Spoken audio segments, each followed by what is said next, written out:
It's a sport where footwork is paramount. Communication is key.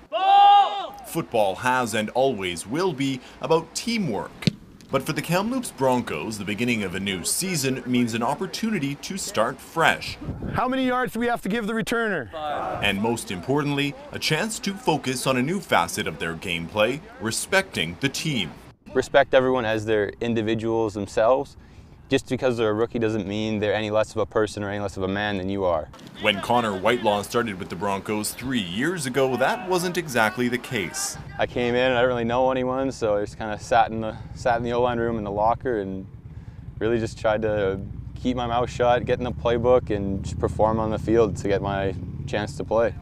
Flash forward to 2014, and the Broncos, with a huge crop of new faces added to the roster, are hoping to turn things around, from intimidating to inclusive from the top down. It's basically starting from scratch when you only return 20 to 25 guys and you have 40 new guys. It's really teaching them the whole system. Last year we were more concerned about getting those wins and making the playoffs, and we did make playoffs, but at what cost is that to us? I think that we lost our way a little bit. It was more concerned about, maybe we're going to keep this kid here because he's a better player for us. For us, it's not about that anymore. It's about building a program and building a team that the community can be proud of. I just want to make them feel like a more of a safe environment, I want them to also be great football players. Shinshaw's 3 years with the Broncos have taught him that a disjointed team off the field does not equal success come game time. And he remembers his first days with the Broncos and just how intimidating they can be. It was a learning experience, a lot of the guys, I think our team now is a lot more helpful with the younger guys than they were back then. Football is probably the most team game in the world, in my opinion, so if guys get along together and they feel safe around each other, that's the best chance to win, in my opinion. It definitely helps just being a new player. It's it's scary sometimes, it's tough trying to earn your spot here. They definitely reach out with a helping hand for sure. All the old players are really nice to me, and it's pretty good.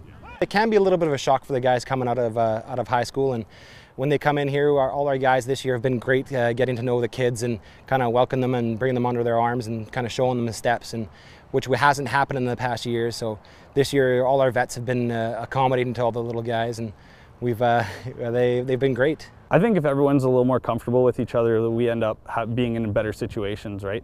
More willing to help guys out, and if everyone's communicating on the same page, the team just works better as a unit. If you have a lot of division, it's going to make things harder. Guys are afraid to ask other guys for help. That might translate to issues on the field where, those mistakes could have been mitigated or avoided altogether. And so the Broncos are heading into their season ready, willing, and eager to be the team they know they can be. I think the biggest challenge is our defense is very, very young, but as I say, they're very coachable kids, and I think they'll rise to the challenge that they have. They got to get used to the speed of this game, and I think they're such a great coachable kids that they'll be able to do it.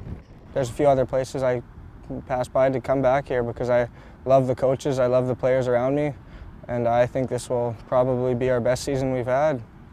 There's no reason why it shouldn't be. For Shaw TV, I'm Sam Numson. 1, 2, 3, specialties!